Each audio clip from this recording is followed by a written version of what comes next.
Oh, someone's opening the door behind Rand. Watch out, Rand. It's a cat. It's a cat. Oh my God.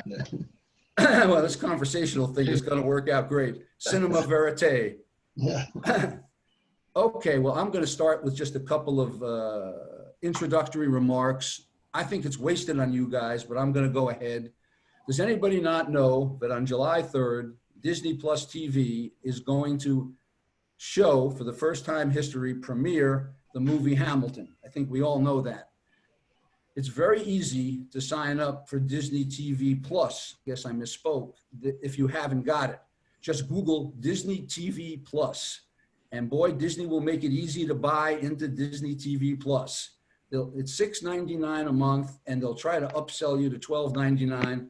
But for $6.99, you can see a full performance of Hamilton with the original cast taped. It's as if you have the best seat in the house and you're watching it taped. And believe me, you talk about great performances, they are going to pick a great performance. As a public speaker, and Rand is a very frequent public speaker, we have other public speakers, you know, there are nights you go on and perform, whether you're with your opera or whether with your talks or my talks. I've said this to you sometimes. Oh, we got a new guy. Great. Okay. I've said this sometimes to people. Wow, I knocked that out of the park. So some nights when you perform, you're good. Some nights when you perform, you're very good. And some nights when you perform, you're great. You are going to see, I'll bet you $1 million, a great performance of Hamilton. You're not going to see a mediocre performance of Hamilton. So you'll see the original live cast, Lin-Manuel Miranda and the whole gang, the whole musical of Hamilton, a great performance, and they're going to add some movie aspects. So it's almost impossible. Well, it is impossible to follow the full musical, even if you've seen it before, and I've seen it 3 times. There's so much content. It moves so fast. There's so many people. There's so many songs. There's so much dancing. There's so much choreography. Even if you come in knowing a lot, you will never follow the complete 2 hours and 40 minutes. Not on your life. So they'll give you the complete thing. Now, the next thing, and you people all had said that you had, some of you, it's a great orientation to go listen to the original live cast album of Hamilton before you see Hamilton. That'll give you at least half a chance to keep up with what's going on. And I think Paul's given instructions, as usual, great way as to how one can get to the original cast album of Hamilton, which is on YouTube, which is inside of YouTube Music. And if you want to do it by brute force, which I usually do, is you just go into YouTube Music. In the box where you can put Beethoven or Bach or the Beatles, you put in Alexander Hamilton, musical, lyrics. All kinds of sites will show up before you. There's 2 sites that give you the whole musical. One is 2 hours and 22 seconds, and the other is 2 hours and 39 seconds. You'll be occasionally interrupted by ads. It's been hacked a lot. Don't get off track. Usually you have to wait and says skip ads. There'll be a little box where you can skip ads. So that's a way that you can listen. And this is the one where you will hear the entire cast album. The words will flash before your face and you'll know who's talking. This gives you an incredible insight into the musical, because when you're watching the musical, a lot of times you're not going to be sure who's talking because so many people are talking and there's so many characters.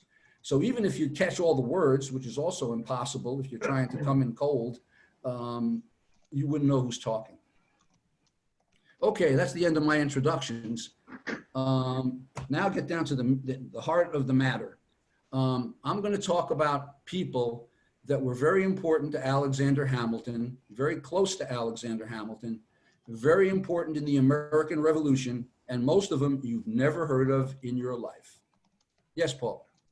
Before you get into substantive things like Hamilton himself, there's a few more sort of bookkeeping things about the presentation. I have questions in my mind, and I know that your daughter has been helping you figure out what's going to happen next week at the Disney Channel. And I've read a couple of other accounts of that, you know, and TV Guide had an article and blah, blah, blah, blah, blah. And Disney has not been all that forthcoming about the details, and so everybody's kind of scratching their heads. But my impression is this. First of all, yeah, okay, so I have cable TV through Comcast. And other people have, it's not cable TV, it's FiOS. It comes in on a, you know, it's from AT&T or Verizon, and other people have other cable services. So I think that the way you get onto Disney, and this is not the Disney Channel, this is the Disney Plus channel, which is yes. extra cost. And, you know, so some people are going to have this as part of their standard bundle, or maybe some other add-on bundle they bought. I'm not expecting too many old guys to specifically have subscribed to Disney, but, you know, Disney is not what it used to be. It's not just all cartoons anymore. So maybe you do subscribe to Disney. And obviously with Hamilton, they're moving up in what they do. But the details, you know, surely I can go to my cable provider and say, add Disney Plus, and, you know, whatever instructions I'm going to get from Googling, you know, I can just go to my cable TV provider. Okay, so it's going to be there on July 3rd. What does that mean? Usually programs get aired more than once. So I would expect that means there will be an airing on July 3rd, but then for a few more, or maybe for several weeks. I mean, I have no idea how often or how long this will be shown. So, you know, do I need to get it on the first showing? Frankly, so many people are going to be watching on the first showing, you know, the whole internet will probably collapse from you know, overloaded bandwidth demands. But anyway, then I also know, because I've been poking around, that, you know, a lot of the what I think of as, you know, cable TV channels are now accessible through online streaming. In fact, there are a lot of people in this world, I'm not one of them yet, but there are a lot of people in this world who have canceled their cable TV subscriptions because they actually prefer to watch stuff streaming online. And because usually it means you can watch in your time frame. It's streaming online usually means on demand, which means that you can start it when you want to instead of having to show up at a particular time. And I do believe that this showing is also going to be available on streaming. So you'd be able to watch it on your computer, for instance. And of course, some people have their computers hooked up to their TV, so that, you know, it's all sort of one and the same. So there are all these different methods of access, and, you know, if you could walk us through the thicket, you know, that'd be great. But Nolan, I'm guessing that you're still trying to figure it out yourself, you know. And so maybe as we get closer to June 3rd, you know, maybe we could get the email addresses of all the people that are here today, and any of us that comes up with more information could share it with everybody else. How's that for an idea? Nolan, okay. Nolan? Yeah. Just another idea, you could find a young person that has Disney and have a watch party. That's another option. Yeah, you got to have milkshakes though instead of beer. Oh, no, that's true. Drink first and then have the milkshake. No, I have grandkids, so I'm getting Disney Plus for free for my grandkids, and some of these old guards might get it the same way. But listen to Paul when it comes to any of these matters. I was just making my amateur hour attempt to help people. Okay, so what do you think, Paul? Should I launch into it or not? Can I say what another sort of bookkeeping thing? So I started watching this thing. This is Ed's recommendation to add a sentence. It's another old friend of mine. Somebody's talking offline here. Yeah, Ed wrote back. You got to mute yourself. If you're having a side, guys. I'll forward it to you. Oh, S. Rosenberg, you are now muted. Okay. Yeah. Anyway, I know him. Yeah, it's okay. So the other things, I started watching this thing, and thank you very much, Nolan. I have to say, boy, those lyrics along with the soundtrack, this is fabulous, fabulous, and I actually get it all. But you said there might be a few ads. No, I was inundated with ads. It was driving me crazy. I hate ads. I always walk out of the room when they turn up on my TV. It was driving me crazy. But one of the ads that kept popping up was an ad for an ad blocker. It's called Ad Remover. Yeah. So, but and it's so funny. I clicked on that, hoping for relief. I don't usually do those things, but they said, well, it was a 7-day free trial. So I did it. I took the 7-day free trial. Luckily, they didn't ask for my credit card number, so they couldn't automatically put me on billing afterwards. And my God, every ad was gone. It was fabulous. And not only that, but every ad would be going not just for that showing, but for anything I watch on YouTube. Oh my God, that really enhances the user experience. Now, that particular ad remover was going to be like $7 a month or something after the 1 week free. But then I thought to myself, well, you know, there's other games in town. We've had ad blockers before. So I Googled it, and sure enough, there are other ad blockers and plenty of free ones, so you don't have to pay. And I found, by the way, and this is a tip for you all, that if you use Google Chrome as your browser, and I have Firefox and Chrome and Edge, you know, it's a good idea to have several browsers, and Google Chrome should be one of them. If you watch this on Google Chrome has its own built-in ad blocker that you have to turn it on. It's, you know, it's a feature of Google Chrome or a plugin or an ad, but it's their official one. And that does a 99% job, not quite 100%. So yes, go for the ad block. If you're going to watch something for 2.5 hours, let me tell you, you don't want, I mean, you know, this ad remover thing, it was telling me how many ads it was blocking. You know, hundreds and hundreds of instances of ads were being blocked. Oh my God. Okay, so I've ranted and raved. Go ahead, Nolan. No, that was great. And on your suggestion, I did exactly the same thing, and it's fantastic. And I get I'm up to 200 and something ads blocked. That's a great inside tip. And that's what this talk is all about, inside tips like that'll help you. And with your experience, if it's the first or second time you've seen the musical either on a movie or live, or you've maybe heard the soundtrack once, you really should. So let's go. Before you get started, I just went online and just checked something. According to CNET, Disney Plus allows you to download anything that's in their content, so you can watch the show offline once it actually is available. Okay. Don't know whether that's true or not, but CNET is generally a pretty reliable source. Mm-hmm. Well, I would add a comment to that, Joel. I mean, there are websites that explicitly allow you to download content, and that's wonderful. And then there are other websites that don't want you to download content, but it's pretty trivial to download it and capture it anyway if you just have a little bit of technical knowledge. So see Joel and me, we can coach you on that. Mm-hmm. Yep. Yeah, Disney may want to make this a big mega event, and that may be why they're not sharing much about the replays. I think they want to have the big, powerful hit on July 3rd to make a statement. Okay. And make money. Well, of course. Yeah. Everybody ready for Alexander Hamilton? Something. Okay, let me start. I think it's good. I'm not going to stick to his biography, but I'm going to start with a bit of his biography. Very young. He moved from Nevis, where he was born, to St. Croix. He was on St. Croix. His mother died of probably yellow fever or some tropical disease. He got the disease, got very sick, and just survived. Some more inside baseball that doesn't really relate to the musical. As with most tropical diseases, Alexander Hamilton had recurrence after recurrence after recurrence of what we call yellow fever, and almost died many times during his brief life. A good friend of his named Ned Stevens, who studied medicine at Columbia University, was basically his best friend and was with him almost all the time. So while Benjamin Rush and all these other quote unquote great doctors were killing everybody who had tropical diseases, with bleeding them, with purging them, quinine had been discovered, but most doctors didn't know it existed. But Ned Stevens knew what to do when Alexander Hamilton got the yellow fever. Put him in bed. Oh, he knows more. Was that hydroxychloroquine?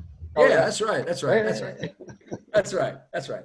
I'm going to try to stay off of current events because I really, really have gotten in trouble. One time in 100, I talked about current events, and that was a disaster.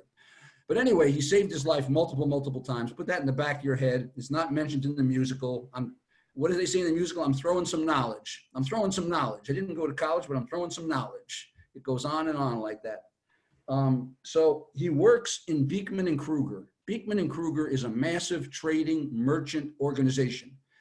Her wife was friendly with Kruger. He worked as a clerk, like an accountant. We don't know, maybe from the age of 8 or some very, very young age, he began working for Beekman and Kruger. The kid was a genius. It was obvious to everybody who came in contact with him. Had no education, By the time he's 13, he's running basically Beekman and Kruger so much that when Kruger goes to New York to get surgery, he leaves 13 or 14-year-old Alexander Hamilton in charge of a shipping operation that has offices in St. Croix and New York and London and God knows where else, a massive major shipping operation. He comes back from his trip and the young kid has vastly increased his fortune. And Kruger and some other people, I won't give you the full facts, Rand. I'm not going to give him 9 yards of baseball. But anyway, one way or another, they say, as the musical says, send them to the mainland. So they set up a scholarship fund to send him to the mainland. So he goes to the mainland at age 15, and we introduced the first person that he met in New York City, the very first person he met, because he wrote it down and took notes.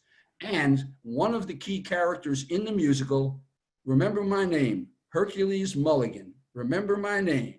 Hercules Mulligan knew Alexander Hamilton from 1772. We're pretty sure he lived with Hercules for a while because he was penniless. Hercules was his great friend and mentor. It's important to note that Hercules was 17 years older than Alexander Hamilton.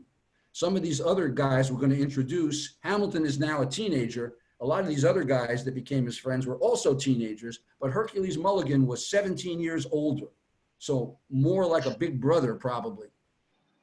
Now, another thing they reference, so many things in history they reference, and you'll never get them unless you hear somebody like me. It says later on when George Washington says, I heard you broke a statue down on downtown. Well, the incident of the HMS Asia in 1775, the British warship HMS Asia, the war hadn't really begun, but they were terrorizing downtown Manhattan and firing cannons and moving in on downtown Manhattan. Down by Hanover Square, there was a very big statue of George III. Some rebel hotheads took the statue of George III, took it down, took it back, and melted it down to cannonballs. Now, we know for a fact that two of those people were Alexander Hamilton, not Abe Lincoln, Alexander Hamilton and Hercules Mulligan. Hercules Mulligan was in with that with Alexander Hamilton in 1775. Okay, let me check and see if I got everything I wanted to get in the early days. Okay, when you go to the musical, the second act, right after the introductory song, they say 1776, ba-boom, 1776. There are 4 people seated at a table. Alexander Hamilton, Hercules Mulligan, John Laurence, and the Marquis de Lafayette. They're all going to play an important role in Hamilton's life and the American Revolution. And until I read Chernow, I didn't have a goddamn clue who Hercules Mulligan was, nor who John Laurence was. But the musical gives them a lot of play. I listened to it again, and I was surprised at how much time in the musical is devoted to John Laurence and Hercules Mulligan, which I think was great. I thought they were really just throwaway people. Here I got to introduce a book that is the latest and the greatest book about Alexander Hamilton's early life. It is a book, Rand knows it, and 99% of the people do not know this. It is a book written in 2015 by Michael E. Newton that is called Alexander Hamilton, The Formative Years. It only goes from birth to Yorktown. It only goes from birth to Yorktown, 250 pages of footnotes. This guy does research like nobody who ever lived. And he comes up with things like Hercules Mulligan that I never knew before.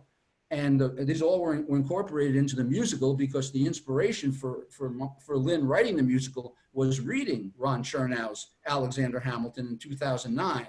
And he said, oh my God, this is better than a movie. This is a life, this is true. I'm gonna go do it. And he went into his 6-year project.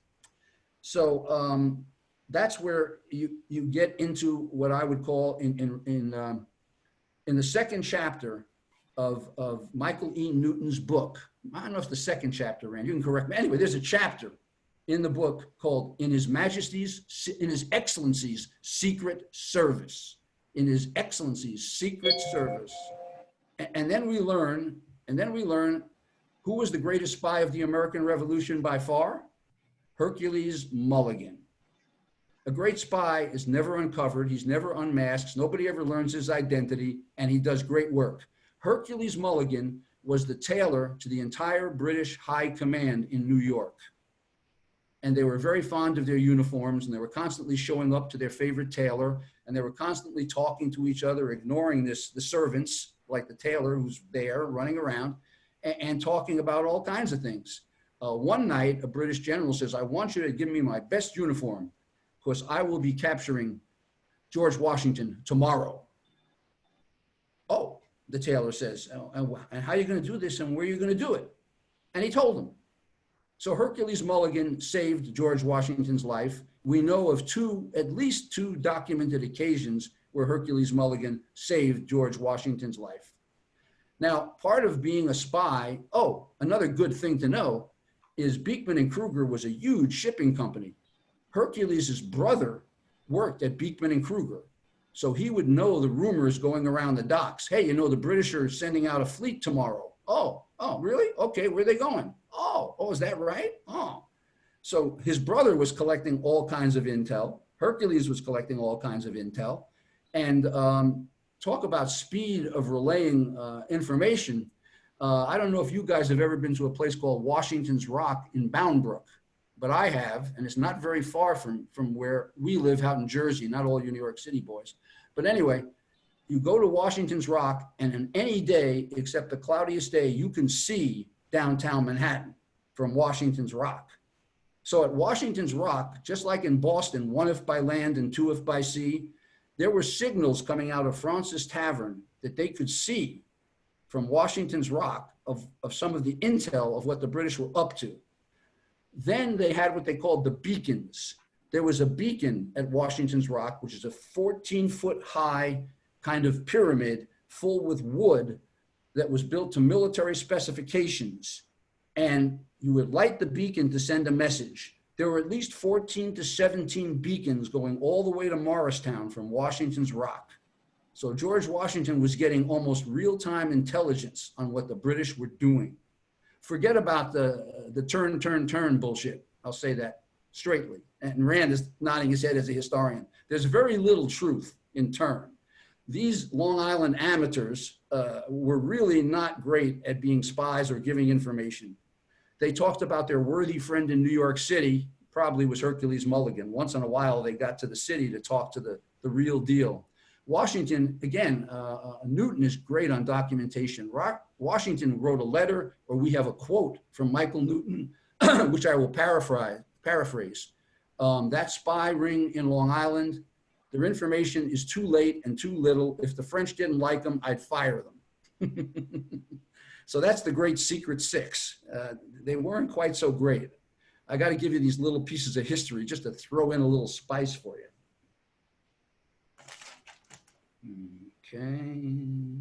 Okay. Oh, also his black slave Cato also was a messenger for the spy ring. He was even more a black slave running around downtown Manhattan didn't draw any attention at all. Hercules Mulligan would maybe draw some attention. He was a guy. Oh, and a little anecdote, a little joke on the Beacon Hill Club. I spoke among many places at the Beacon Hill Club in Summit, and I said to them, do you know why you're called the Beacon Hill Club? About 50 people, they said no. Do you know why this neighborhood is called Beacon Hill? No. Well, if you notice, there's a plaque on your driveway talking about the beacons George Washington employed during the Revolutionary War. One of those beacons is on the grounds of where you are. Just give you a little history and show a little smartass to the guys I was talking to. So that was Beacon Hill. And we're going to hear about the Battle of Springfield tomorrow, which was a very important battle in the Revolution, which is not directly tied to Hamilton, but it's certainly in our neighborhood. As I like to say, our part of New Jersey reeks. It reeks of American Revolutionary War history, way beyond Washington's headquarters and other things.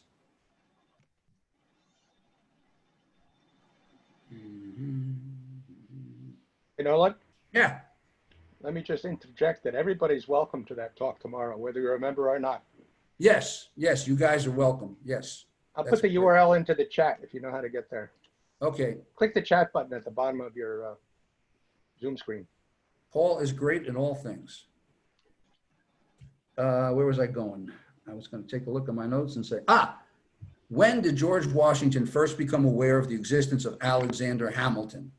This one has been beaten up and beaten around and argued about for 200 years. And even Michael E. Newton says he's not sure. And believe me, he's researched everything, including the underwear George Washington wore when he went out every day. He's researched everything there is to research. So we don't know for certain exactly when George Washington first met Alexander Hamilton. There's a few things we do know. I was growing up and going to college at Columbia, Hamilton School, so we studied Hamilton more than the average bear. And we always thought he was in the Battle of Brooklyn, the Battle of Long Island.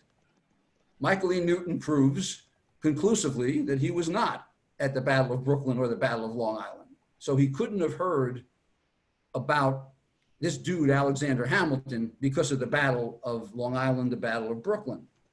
And of course, Hamilton's got an artillery unit that he's in charge of. And as I like to say, there was no air power back then, so there were no top guns. The top gun was the top pilot. The ultimate weapon in those days was the cannon. And Alexander Hamilton was a top gun with the cannon. He was a mathematical genius. He was expert. He had a well-drilled professional unit. He could quickly, on the fly, make adjustments to his cannon fire to hit exactly the places he wanted to hit. And so he was getting notice. Clearly, he was getting a lot of notice early and often. But we don't know exactly when he first came to the attention of George Washington. We do know one time, which was maybe the first time and maybe not, but the first time we have George Washington in writing paying reference to Alexander Hamilton. If you want to get a little bit of a smell inside of it, go to Rutgers campus. Rutgers campus overlooks the Raritan River. George Washington writes on December 1st, 1776, to John Hancock, President of the Continental Congress. I want to compliment the artillery division that gave such a splendid cannonade against the enemy while we were in retreat. And so pretty surely at that point, he knew who Alexander Hamilton was by December 1st, 1776. By December 24th, 1776, when Washington crossed the Delaware, there's a whole book called The Crossing about Washington crossing the Delaware. And he puts Hamilton prominently in the sights of George Washington the day before the Battle of Trenton. Now, Rand was at a special presentation that I came to late. I was so anxious I got into a car accident on the way to the meeting, which I did for the old guard too. Every time I do Hamilton, I get in an automobile accident. I get too excited, you know. I was so excited to go to this thing, I got in another automobile accident and I got there late. But there was this guy giving a great presentation on the Battle of Trenton, December 25, 1776. Who was the hero of the Battle of Trenton? Alexander Hamilton. Alexander Hamilton's cannon, they had the high ground. They had surprised the Hessians. Hamilton disobeyed orders, wouldn't be the first or last time. They wanted to go up methodically, but Hamilton went down the hill more quickly than he was supposed to and blasted the Hessians basically before they got out of bed. He wanted to get them with the element of surprise right away, immediately. They surrendered almost immediately. It's a complete victory. So now Hamilton is really in Washington's sights, really in Washington's sights. So that's December 25th, 26th. On January 2nd, there's a battle in a place Paul knows about called Princeton, New Jersey, the Battle of Princeton. And who was one of the great heroes of the Battle of Princeton? You can tell me, Alexander Hamilton. Alexander Hamilton was there at Nassau Hall to accept the surrender of the British troops at the end of the Battle of Princeton. So he was very, very, very much in Washington's sight on January 2nd, 1776. Excuse me, we got a new year. It's 1777 now. It's January 2nd, 1777. So now on January 20th, 1777, there's an official notice in the Pennsylvania Gazette. General Washington wishes to see Alexander Hamilton and give him some information that might benefit him. George Washington is inviting Hamilton to be his personal aide de camp. They couldn't find Hamilton for 2 weeks. He was MIA. I suspect he was having another recurrence. Oh, let me go back to crossing the Delaware. It is known that on December 25th, Hamilton got out of a sick bed. It's a fact that he got out of a sick bed to join Washington and cross the Delaware. I suspect he was having another recurrence, but he got off of a sick bed. And from January 4th to at least January 20th, they couldn't find the guy. They wanted to offer him this place on George Washington's staff, and they couldn't find the guy. And he was never a shy retiring. He makes me look shy and retiring. He was never a shy and retiring guy. He was not hiding. He was probably sick as a dog. And Hamilton, with some hesitation, most people would jump at it to be the right-hand man and the pen of the revolution, as was said, and George Washington's aide. Hamilton had been offered the job of chief aide de camp by 2 other generals before George Washington. And it's in the musical when Washington says, why didn't you take up the offer of Lord Storling to be his aide de camp? Why? I mean, Nathaniel Greene is number 2 in the whole goddamn army. Why wouldn't you take up the job to be his guy? Hamilton said, I want to fight. I don't want to write. I don't want to sit there like I was at Beekman and Kruger writing down clerky invoices and things. And I want to go out and get battlefield glory and get there. But Hamilton decided this was an offer he couldn't refuse. I'll take the Godfather out on this one. It was an offer he couldn't refuse, being aide de camp to the commander-in-chief, and he was smart enough to know it would give him de facto power, and Hamilton made the most of it. I mean, he was basically writing to all the members of Congress, to all the generals, to all the foreign dignitaries. He was writing letters in George Washington's signature that basically he was composing. And he was writing letters from Alexander Hamilton, signed by Alexander Hamilton. He was making contacts and a network that was going to help him in the future. So there is Hamilton writing with George Washington. Now we go, it's perfect segue to the next key guy I want to talk about, John Laurence. Now, I never heard of John Laurence before Chernow. John Laurence came from a very wealthy, very powerful South Carolina rich family with hundreds and hundreds of slaves. Henry Laurence at this point was president of the Continental Congress. He was president of the Continental Congress. John Laurence was his son. He was the same age as Alexander Hamilton. He was very idealistic. He was even more hot-tempered than Hamilton, which took some doing to be more hot-tempered than Hamilton, but he was. But John Laurence was an incredibly rare individual. He was a South Carolina powerful man with hundreds and hundreds of slaves who was an abolitionist. An abolitionist. He didn't want to keep his slaves. This is incredible. So John Laurence and Alexander Hamilton go to George Washington, and this is musical too. This is good context that you understand it. The British were offering any slave who would fight for the British their freedom. Alexander Hamilton and John Laurence went to George Washington and said, look what the British are doing. We should do the exact same thing and offer freedom to any slave who would come fight for us.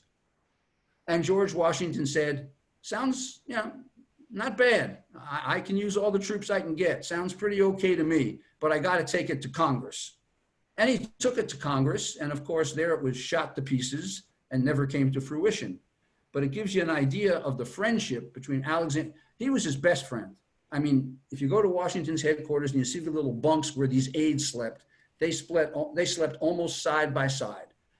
Alexander Hamilton and John Laurence were so close, and they wrote letters saying, I love you so much, you're a great person, I love you, that there was a theory for a while that they were gay lovers. This was not true, but the theory, there was circumstantial evidence that they were that close.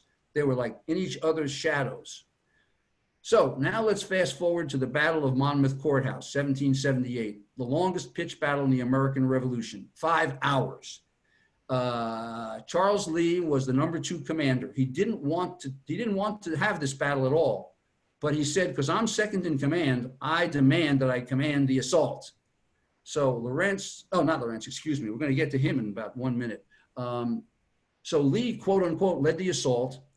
He stood frozen in the middle of the battlefield. It was turning into a massive retreat. And Washington, as usual, as he said, I never want this man more than 10 feet from my side. Who's right next to George Washington? Alexander Hamilton. And he says, Al, get down there and find out what the puck is going on, because we should be winning and we're losing. So Hamilton comes charging up and sees Lee in like a catatonic state, and famously says, quote, I will stay here you with my dear general and die with you. Let us all die rather than retreat. Then George Washington comes charging up, and they say for a man who never cursed, he swore up and down, send him to the rear, and had him court-martialed. Now we get to the part that relates to the musical. Lee is being court-martialed. Lee is saying and writing despicable things about George Washington. He's saying and doing all kinds of things. And two 19-year-old hotheads, Alexander Hamilton and Laurence, say, we're going to get a duel with this guy. This guy's got to be shot. This guy's got to go. And basically, if Laurence was not even more hot-tempered than Hamilton, this would have been Hamilton's first duel. It was Hamilton's first duel, but he went as John Laurence's second, who's an important part in the duel.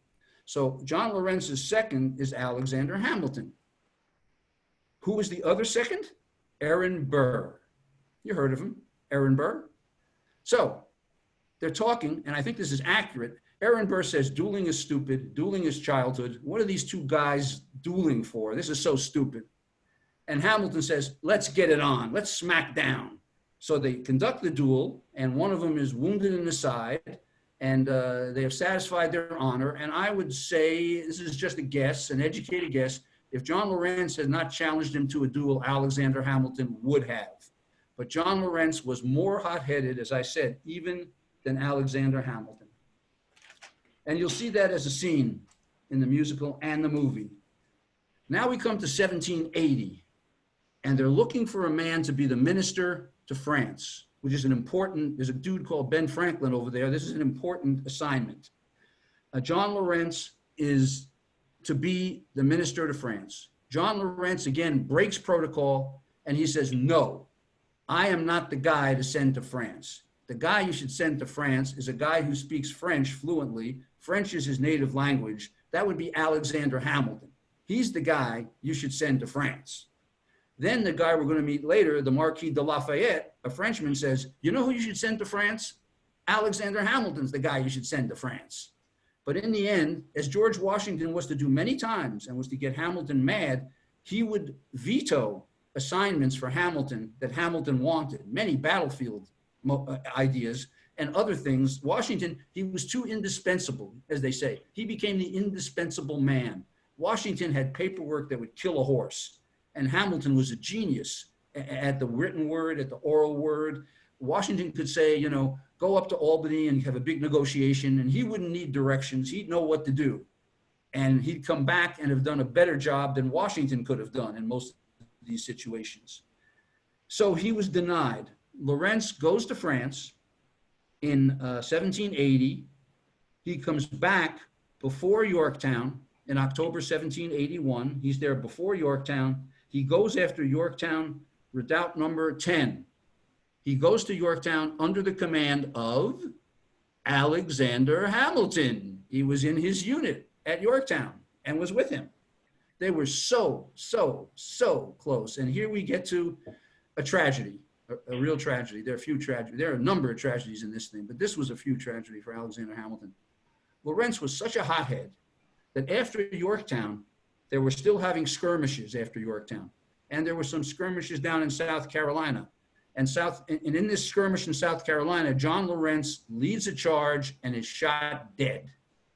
Shot dead, just right after Yorktown. He would have had an incredible future and probably would be in our history books, but he was shot dead. Both Ron Chernow and Michael Newton, don't often do they completely agree about something, but they completely agree about this important thing to learn about Alexander Hamilton. Never again did Alexander Hamilton form as close a friendship with another man than he had with John Laurence. Never. Whether he didn't want to get hurt again or whatever reason, they both seemed convinced that John Laurence was his soulmate or whatever, and he would never allow himself to get that close to another man. Maybe some women, We may get to that, but not another man. So, we're using up time. That's good. Last and least is the guy you know the most about, Marquis de Lafayette. The Marquis de Lafayette didn't meet Hamilton. He was the last one who met him in late 1777.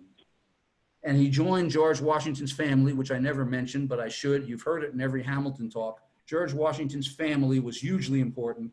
These were his 6, 10, 12 key men who were with him all the time, 24/7, 365. So he joins Washington's family and, of course, immediately becomes very friendly with the French fluent Alexander Hamilton. They're the same age, they're idealistic, and they're both fluent in French. So Lafayette and Hamilton become very, very, very close. And Lafayette is very important with respect to Hamilton in one important way, I would say. When they got to Yorktown, it wasn't clear who was going to lead the assault on redoubts 9 and 10.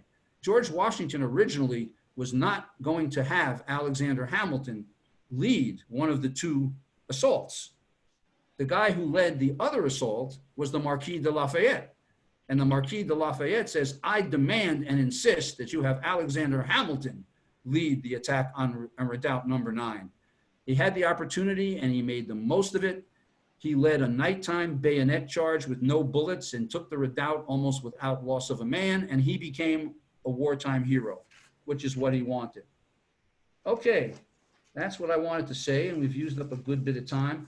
The other part that I wanted to talk about is where are they now? And we may get to that or we may not. If anybody has any questions, I got another. The other half is going to be like, you're going to see this movie, you're going to see this musical. I'm going to tell you, this dude, Lin-Manuel Miranda, has he done anything since Hamilton? You bet your ass he's done. And this guy who played the Marquis de Lafayette, has he done anything? Oh, yeah. And this guy who played George Washington, they were all great. They all just about won Tonys. They've all got great careers. And if you want to see them again, I can give you places where you can watch them live acting on TV series and movies, etc. But let's go ahead with discussion. And if you guys want to hear that stuff, that's fine. I can go there if nobody's got anything they really want to get off their chest. 1, 2, 3, 4, 5, 6, 7, 8, 9, 10. Okay. The first and most interesting guy is where are they now is not too tough. It's a guy called Lin-Manuel Miranda. Lin-Manuel Miranda had a huge hit on Broadway called In the Heights in 2008, won a number of Tonys. And as he said, as a Puerto Rican from New York City, he wanted to prove that Puerto Ricans were not just knife-wielding gang members from West Side Story. It was a nice movie about nice people living regular life. But let's go to what he's done during Hamilton and since Hamilton. Now, during when he was on Hamilton, on Broadway, it's a real grind. You do 8 shows a week. He was doing 8 shows a week. And while he was doing 8 shows a week, he wrote the musical score for a Disney movie called Moana. Since I have grandkids, I saw it, and it's a nice Disney movie. And I think it won some awards, but that doesn't matter. It was tremendous. It was tremendous. Oh, the most important thing, I think, for history that Lynn did is got involved with Rockefeller Foundation money and the Gilder Lehrman Institute. And Rand's nodding his head. He knows what this is. He's probably the only one. But this is the most important thing, probably. They have funded 250,000. Let me repeat that. 250,000 high school history students, probably usually advanced placement, for a joint project with the theater department and the history department. They are to study history of the Revolutionary era. They are to do original research to original sources, and they're required to produce a play or something about Hamilton.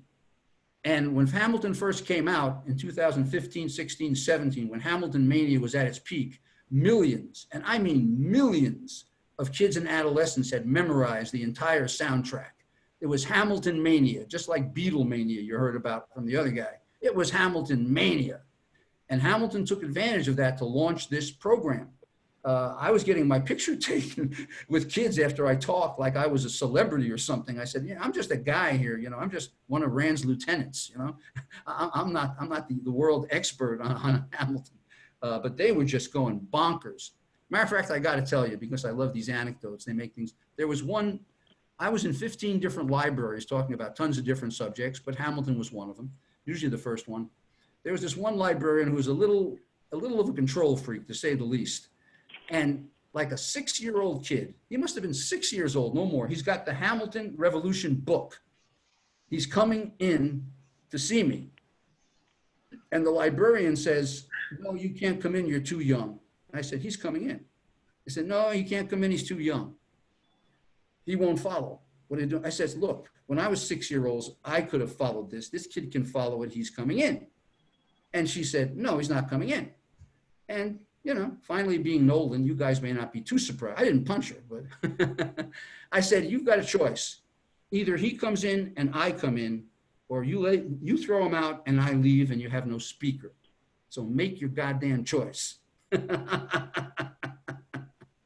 So the kid got this, and you know what? He stayed for the full hour, and he was totally engaged, and he knew more about Hamilton than 90% of the adults.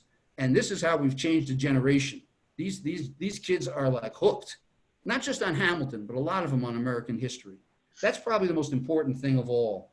Of course, then he went to London to open Hamilton in London. He also got involved in a Disney movie, you might have heard of it, called Mary Poppins. It was a remake of Mary Poppins. It was a flop, but he did it. He got a Pulitzer Prize in drama for Hamilton. As you know, Hamilton was nominated for 16 Tony Awards, the all-time record, and won 11. He got 3 special awards, one for Best Musical, one for Best Score, and one for Best Book, writing the book about it. And the cast recording that you can get at was 10 weeks on Billboard, #1. Can you imagine? #1 on Billboard for 10 weeks in 2015, 2016. That's how popular it was. Then he put some music into it. He really is in bed with Disney. This is pretty obvious now. You're going to get to hear more of it. He contributed the music to a little movie called Star Wars, The Force Awakens. You might have heard of it. A little Disney ditty. He was involved in that. Then he won the Academy Award for Moana, Best Song, and nominated for the Golden Globes, Best Song. Then he got something he deserved so well, the MacArthur Genius Award. The MacArthur Genius Award is quite famous and is awarded to people at about the age of 30 that are considered geniuses. And Rand can testify, and I can testify, he is a goddamn genius. Not just on musical theater, not just on music, just on anything you want to talk about.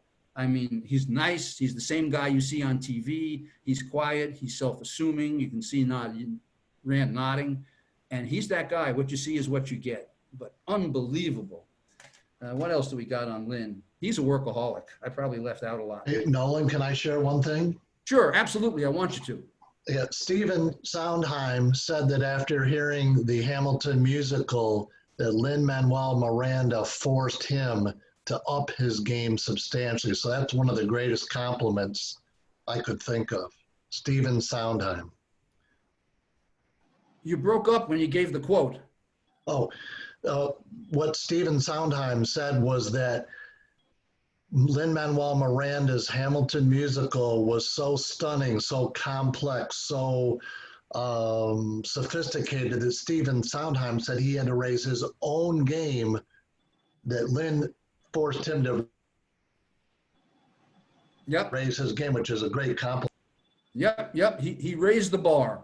And I didn't use the word often enough, but Hamilton is a masterpiece. It will be a masterpiece that will be recognized probably for the ages, but definitely for decades.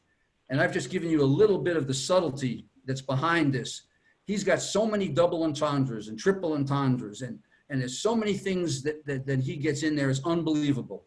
I forgot to say a couple of things. There's a line he sneaks in there, says, you've got to be carefully taught. That's straight out of South Pacific, talking about racism. You have to be taught and taught to hate all the people your parents hate. You have to be carefully taught. He sneaks that in as one word. George Washington comes in and says, I am the very model of a modern major general. My mother had me listen to Gilbert and Sullivan. That's straight out of Gilbert and Sullivan. I am the very model of a modern major general, George Washington. And of course, if you saw my thing on Woodstock, this is the one that's closest to my heart. As you know, John Sebastian was the man who saved Woodstock by playing for free as long as anybody would listen. And his group was the Lovin' Spoonful. And the song that blew everybody away, their masterpiece that made the Lovin' Spoonful, was Summer in the City. You have a little rock riff, and I think it's Aaron Burr says, Summer in the City, and the girls are looking pretty. Boom! Right out of John Sebastian and the Lovin' Spoonful. One more. There's so many. It's such a musical masterpiece. When I first saw it, you have the Schuyler sisters come on. You have the Schuyler sisters. Fantastic. 3-part female harmony and a lead singer. And immediately I know who it is. It's Destiny's Child, and you're listening to Beyonce, the Diana Ross of the 21st century. The greatest city in the world. I can't do harmony, but every song that comes out of the Schuyler system is right out of Beyonce and Destiny's Child. Straight out, straight up. They could have been in there. And of course, when King George III comes on for his little Brit comedy, it's always kind of classic Beatles, pop, rock, cute. Those are just a few of the things that come right off the top. He's got so many references to so many things. The mind boggles. The mind just boggles. And what else has he been doing? Let's see. He is doing songs for something called the King Killer Chronicle. I think COVID delayed it. I was seeing ads for the King Killer Chronicle before COVID destroyed the world. So it's probably in the can, or he wrote. He's the executive producer. You know what that means. He owns the King Killer Chronicle. He's the genius behind everything in this thing called the King Killer Chronicle. And I'm sure it will be tremendous. In 2018, he makes his directorial debut in something called Tick Tock Boom. Tick Tock Boom, he does as a partnership with this guy you've never heard of, Ron Howard. Can you say Ron Howard? Can you say that? Yes, Ron Howard. Ron Howard wants to work with Lin-Manuel Miranda. And actually that came out, Tick Tock Boom. And some of the other cast members, I'm not going to get into all of them, but some of them were with him in the Heights, and a lot of them have done some pretty big things since. Well, that was the longest one, much longer. Let's go to David Diggs. David Diggs was Lafayette in the first act and Thomas Jefferson in the second act. Tremendous, important in the show. And he won the Grammy, and he beat out 2 of his other co-stars. 3 cast members of that musical were all nominated for the same Tony Award, but David won. Before Hamilton, he was in Freestyle Love Supreme, a hip-hop group. And of course, one of the biggest fallacies is that Hamilton is a hip-hop musical. It's got every form of music there ever is. There is a major thing coming that's being advertised left and right and everywhere under the sun called Snowpiercer.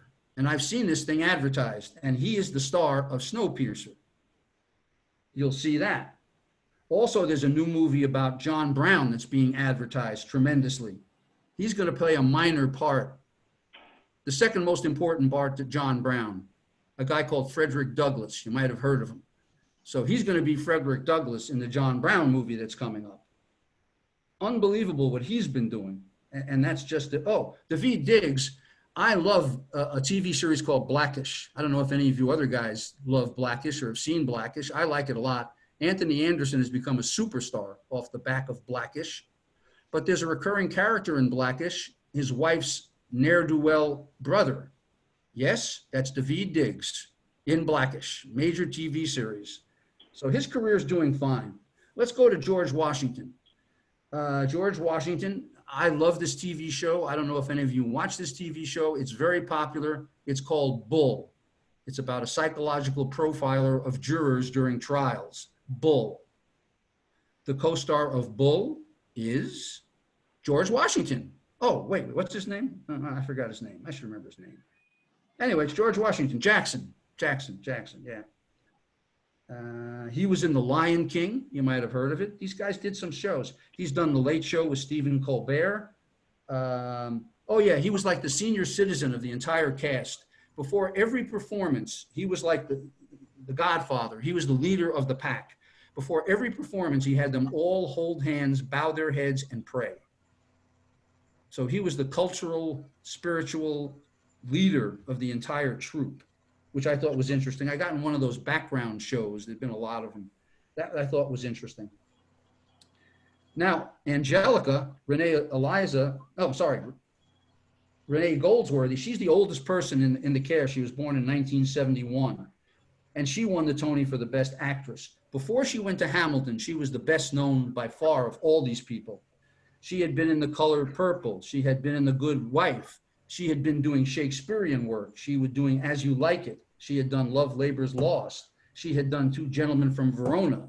She was a very seriously taken actress before she came to Hamilton. Oh, last but not least, Leslie Odoms Jr., Aaron Burr. Aaron Burr. He was with Lynn in TikTok Boom in 2014. He had a pretty big career before Hamilton. In 2003, he was in CSI Miami. In 2013, 2014, a great series, Person of Interest. He was a recurring character on Person of Interest. And Leslie Odoms is a drop-dead singer. I mean, he's an incredible, probably operatic. I don't know how great, his voice is great. In 2018, February 4th, he sang at the Super Bowl, which is about as high profile as it gets. So they had him sing at the Super Bowl then. He is really a jazz musician and a jazz singer. He did his debut in 2016, right after Hamilton. His jazz album went to #1 on the Billboard Jazz charts, which I don't know a thing about because I don't know blank about jazz. But he's a big deal in jazz music and jazz singing. He did another album called Simply Christmas, which is a jazz take on Christmas. He did a version of Murder on the Orient Express, another famous one. 2019, the movie Harriet came out about Harriet Tubman. He was a major factor in that. And he's coming out with something in 2021. COVID may delay it, but he was involved in a movie called The Many Saints of Newark. So Jersey boys should pay attention to that. There was one more thing I was going to say about him. Oh, well. Okay. That should do. We've only got 16, so I'm happy to stay and talk, have people ask questions. I hope I didn't bore you too much. I hope you picked up just a few at least, or some things inside baseball about the movie, which I didn't know was going to be streaming. That's why I pushed for this earlier meeting, because I thought it was going to be July 3rd, one-shot deal. Knowing how Disney likes to make a buck, I thought they'd charge you $7 every time, and that would be the bargain of the century. If they did charge you $7 every time. My man, hey. Hey there. I apologize. My calendar said 2:00, so I just got on here a few minutes ago. So I missed the first hour. Anyway, good job, and I'm excited to hear see the show. Yeah, great. You're just in time. I was just finishing. You're right on time. I did the same thing, Mitch. I did the same thing twice. I had appointments that I just, oh my God. I left somebody standing at the Trailside Museum. You guys here know what that means. I left the guy I was supposed to meet at the Trailside. He called from the Trailside Museum. It's 2:00. Where are you? I said, holy shit. I'm at home. No, I wrote down 2:00 from something way at the early discussions or something. Anyway, I'm here, and thank you for doing this. And I think all of us are going to have to explore how the heck to get Disney Plus. I know I can't get it on my Comcast/Xfinity account, so I think I'm going to have to get it on my laptop and then HDMI cable between the laptop and the TV. But you just said that we can do it anytime after June 3rd, right? So we could do it, Yes. or July 3rd, right? So we could do Yes. August 3rd or whatever. Yes. Okay. When you set it up with me, we didn't know. I was under false impression. Knowing Disney and how they want to make a buck, I would say, they're not going to let you see it an unlimited number of times for $7. Disney? What? You kidding me? I had to wait 10 years when I was a kid in the 50s to have a redo of Bambi. You know, Disney would hold it out for 10 years. You guys are looking, we're all laughing. You know, a Disney movie you never got to see on TV. A Disney movie was impossible to get before DVDs until it came back to the theaters 5 years later or 10. So I'm shocked that they're letting you watch it multiple times. It's still a bargain. I would say it's the bargain of the centuries, even if you had to pay for it 5 times. Yes, Paul Paul. wants to say something. Yes. I think at this point it would be a mistake to assume it will be an unlimited time, a period of time that it will be shown. I think it will certainly be shown a few times, but who knows? It might just be for a few days, a week or something. You better check on that if you're going to wait till August, Mitch. No, as usual, Paul is right. I'm shocked that Disney lets you watch it more than once. I'm actually shocked. And as Rand says, who's the expert of the world, they're keeping it very tight-lipped. It's very hard, and Rand tries and I tried. They don't tell you much about what they're going to do after July 3rd. But they do own the rights in perpetuity. So there's a lot that will happen in the future. But we don't know how soon again after July 3rd it will be available. We just don't know. Yes, absolutely. Maybe they haven't even decided because they're going to see how it plays out. Right. Yes. Right. Yes. See how many advertisers they can sign up for the second showing. There you Yes. go. Yes. Gee, do you think advertising might have something to do with the answer to that question? Oh, yeah. Oh yeah. First of all, I want to say thank you, Nolan. But I want to add my voice to what you stated, because the marketing reputation for 5 years, first it was a rap musical. That's how it was marketed. Then a few years later became a hip hop musical. And as Nolan says, that does not reflect really what it is. It's really a combination of all different styles. And Nolan did a great job of sharing some of those styles. So I would say that in the first half, the Revolutionary War, from a rap standpoint, it's more the percussiveness of war. Then the hip hop in the second half is more the debating between the founding fathers and how we wanted to move forward as a nation. So I think Lin-Manuel Miranda utilized it for a good purpose. So I don't want to discourage people that get scared by hip hop or rap, because what really surprised me initially is how much it was embraced by people of all nationalities, ages, backgrounds, and stuff. So, and we didn't have the words, and we didn't know the music when we went the first few times to the musical. And just like with any good musical or movie, they give you enough where you are not lost, and you don't have to get it all the first time to enjoy it tremendously. Nolan? Yeah, Mark. I just want to thank you very much for including me in this. I don't know for the rest of you who may know Nolan, but before he was 10 years old, he was a historian, and he was interested in historic facts and statistics. Really? So, Oh, yeah. Oh, just yeah. want to say thank you very much. Appreciate you allowing me to be part of your group for this presentation, and I look forward to seeing you soon. Everyone have a great day. Thanks, Mark. Thanks, Mark. Take care, Mark. Thank you. That's my oldest living friend from the age of 4. My original introduction, when I gave my first talk, you guys may not remember, but I put in my qualifications, I've been an avid student of history since the age of 5. I have been an avid student of history since the age of 5. And Mark can testify. He can testify to it. I used to bore him. You can imagine what an average 7-year-old in the projects, how interested he was in me talking about history.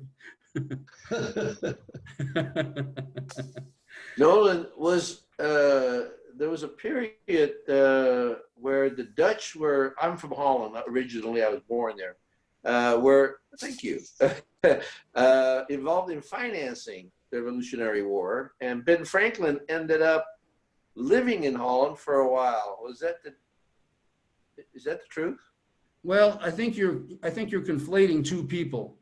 Ben Franklin went to France, and Ben Franklin raised a ton of money. More importantly, he got the French alliance, which was essential to us winning the war. John Adams went to Holland, and John Adams raised a lot of money in Holland. There's a museum for John Adams in Amsterdam.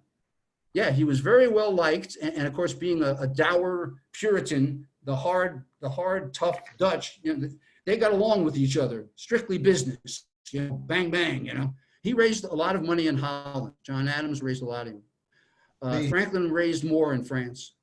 Well, John Adams spoke Dutch, and he went to Dutch services at his church. Is that true? I read about that. Well, Rand is a better person to answer this than I am. I have not heard that he went to a Dutch church. He seemed pretty Puritan, British Puritan through and through, but I have not heard that.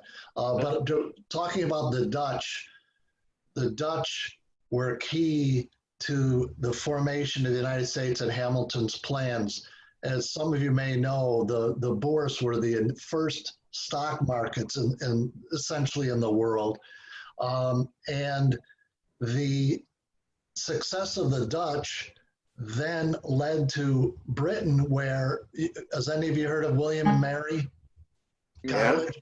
Okay, well, William was actually Wilhelm of Orange. Of Orange. Dutch. I've seen his statue at Rutgers. Oh, cool. So when he came to They haven't torn it down yet. That's good.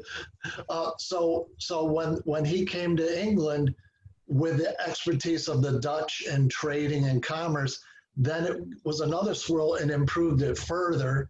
And then Hamilton studied the Dutch and the British success, and then did his own swirl and improvements in some areas. So the Dutch were really the basis. And when Hamilton was repackaging the debt after the war and to pay for the new government, the Constitution, he did go back, and the Dutch were the ones that lent the money. In fact, yes, the Dutch, being so smart about financing, they moved more from commerce towards lending and making money on lending. When they saw Hamilton's plan, they were so intrigued that they kept offering more and more money. And Hamilton said, no, we only want to borrow what we need. But that's how we can pay back. Yes. And yes. we paid back, the Americans paid back every dime that they borrowed from the Dutch. Yes. Yeah, and who gets credit? Who gets credit for paying off that debt? Alexander Hamilton. No, he deserves to get credit, but who gets credit? Donald Trump. It was All right, actually, we give up. ironically, it was Andrew Jackson, only because the 40-year term, it was paid every month, but in 1832, that final payment, and people give him credit, which is pretty ironic because he hated paper money and he hated the banks and actually did not renew the charter. So, yeah. It's Amazing. That's amazing. As usual, Rand has absolutely the accurate information, and it's so ironic that someone who hated banks and killed Hamilton's bank and killed the central bank, because of the term of the loans, he paid off the last penny. And it was the last time that we've had zero debt. But Hamilton's original plan was to pay off all the debt over, I think, a 20 or 25-year period. He was en route to paying off the debt, because Hamilton understood you get no credit. I told my kid this. He said, I got no credit cards, Dad. I'm 16. I got no credit. I said, kid, if you want credit, you got to borrow money and pay it back. Then you'll have credit. And so he got some credit. Bob, though, much to your point, there's important history you should know. Before it was New York, it was New Amsterdam. This was a Dutch city before it was New York. Peter Stuyvesant and the Dutch. Harlem comes from the Dutch, as you know. Brooklyn comes from the Dutch. Yonkers comes from the Dutch. The Dutch originally settled what became New York City. It was there. And of course, as Rand is dead right, Hamilton had studied and studied and studied. And another thing that's important that I didn't mention, but it is important, you had to have a central, what did the British and the Dutch have in common? They had a stock exchange. Co-founder of the New York Stock Exchange, Alexander Hamilton. They did have a central bank, the Bank of England, the Bank of Holland. He fought a war to get a central bank, which he finally got. And the third thing was a stock market. And Alexander Hamilton, co-founder of the New York Stock Exchange. And the first money that was raised was Bank of New York, which was Alexander Hamilton's corporation. He put stock on the stock exchange and risked it. So he invented for us the stock exchange and the bank. Oh, and the third thing is the corporation. He understood the importance. The Dutch East India Company and the British East India Company and the British West India Company were key to building their empires. So Hamilton knew how great corporations could be to build an advanced economy. And he put those blocks in place. All right, very interesting. Thank you for giving us all the credit. I'm a naturalized citizen since 1962, so I know where I came from, but keep I in love touch the with United States. keep in touch with the Dutch. There Yeah. you go. All right, we'll talk at you later. Okay. All right. Hey, Mike. He's muted. Okay. About half these people are personal friends of mine. We're now about 3 or 4 of my old friends. Mark signed off. What are we down to? 11. I can talk all day, but if anybody wants to say anything or ask anything, I'm all ears. Yes, are there any fears or resistance to wanting to see it? And maybe it's something we could clear up? Not that I know of.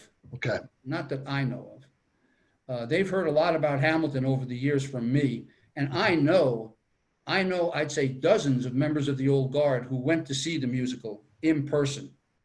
And most of them, this is back to 2015, 16, 17, 18. Yeah, every one of them I said, listen to the soundtrack, listen to the cast album. You'll never follow it if you don't listen. And they all came back to me and said, thank you, thank you, thank you, really. Well, good. Well, thank you for inviting me. I've got to go run to another meeting, but this is awesome and great job, Nolan. Well, thanks, Rand. Thank you. Okay, ciao, ciao. Ciao. Nice to have you, Rand. See you Thanks later. a lot. Thank you. He's Another forgotten. minor accomplishment of Lin-Manuel. He had a very small cameo role in the last Star Wars movie. Yeah, I didn't know that, but he shows up. He has like 100 credits. Yeah. Like he showed up 50 seconds on this TV show and 20 seconds in this movie. Yeah, he's a workaholic. I mean, he's going 1,000 miles an hour. He's got his fingers in 27 pots. Kind of like Alfred Hitchcock. Yeah. Yeah. But Hitchcock wasn't into history. Oh, he was just into walking through a scene at random times. Yeah. Once in a movie, always once. Yeah, that's right. Always once. Yes, and subtly. But Lin doesn't insist in being visible in all his projects. But you're right. He shows up in bit parts. I want to say 50 different places. You'll see him, and you wouldn't even notice him in some of these things. He's just a flash going through things. What else? I could talk all day about Alexander. Does anybody want to hear me talk about a particular subject, or do we want to call it game time, or whatever you guys want to do? We're down to 9 people. I'm happy to talk or listen. Well, Nolan, since I missed the first hour, do you know whether Paul's taping this? Yes. Yes. Okay. Yes, it's recorded. Yes, you Okay, can so- get it. Couple of days, I'll check it out. Yeah. And if I have it streaming, would it be better to listen to the soundtrack first, or just go ahead and listen to the movie 2 or 3 times in order to get the gist of it, Nolan? That is much more complete and much more thorough. So listening to me is probably good because it's like putting your toe in the water, whereas these other 2 things are like jumping in the ocean and trying to swim. There is so much content and so much subtlety and so much sophistication. I think it's good to see my thing first because it gives you some inside baseball. There's 103 things I could talk about. I think I chose about 5 or 7 important ones that most people don't know. So if you don't know who Hercules Mulligan was, and if you don't know who John Laurence was, you should listen to this. Okay, I will. Okay. This is Jim. I'll do that too. I also got on a bit late, but thank you, Nolan, for the introduction, and I'll be listening in also to the rest. Thank you. Thank you, Nolan, for a great thank you. time. Very informative as always. Well, thank I you. would suggest doing the YouTube first, Yes. because you could see you get the text and hear it at the same time. It makes a big difference. Oh, yes. I mean, you will see the words flash before you and you'll know who's speaking. Not only will you get the, but that is the whole 9 yards. This is like an appetizer. You know, seeing this is like an appetizer. It's not the meal. It's just an appetizer. So Joel, the YouTube just has the discrete individual songs with I believe that's the way it's set up, yeah. Yes. Okay. Yes, I just listened to it twice. And you want to go to, there's 2 sites. Others will get you messed up. One of them is 2 hours and 22 minutes, and the other one is like 2 hours and 38 minutes. You go to those 2 YouTube videos, you'll get all 45 scenes. Occasionally ads will sneak in, but you will hear the cast album, and in real time, you'll see the words flash before your eyes and the identity of the speaker. Mitch? Yeah. The email that I sent out yesterday has short links to those 2 YouTubes. Oh, great. If you just Thank you. Google it, you'll find about 50 different things, and you'll have to sort through it, and you won't know which are the best ones to listen to. Okay, I'll do that, Paul. And I think you were gone when I said that I just was panicked when I saw that it was at 10 o'clock because my calendar says 2, and I was out to the doctor's and so just got back.